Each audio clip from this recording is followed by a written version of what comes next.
სამწუხაროდ სიტუაცია იმგვარია, რომ ევროკავშირი არ ფოკუსირდება ამერიკისა და რუსეთის პრეზიდენტებს შორის გასამართი სამიტის წარმატებით ჩატარებაზე. ევროპელებისთვის ეს პრიორიტეტული არ არის. ისინი არც იმით არიან დაინტერესებულნი, რომ ბუდაპეშტის ამ სამშვიდობო სამიტმა გარკვეული შედეგები მოიტანოს.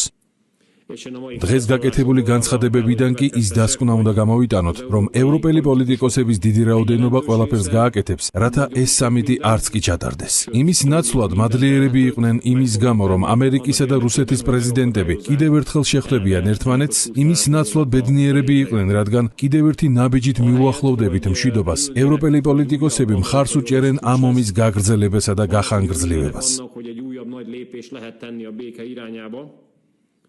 დღეს კიდევ ერთხელ გაკეთდა მკაფიო განცხადება. კიდევ უფრო მეტი ფული და გაცილებით მეტი იარაღი უნდა გაიგზავნოს უკრაინაში.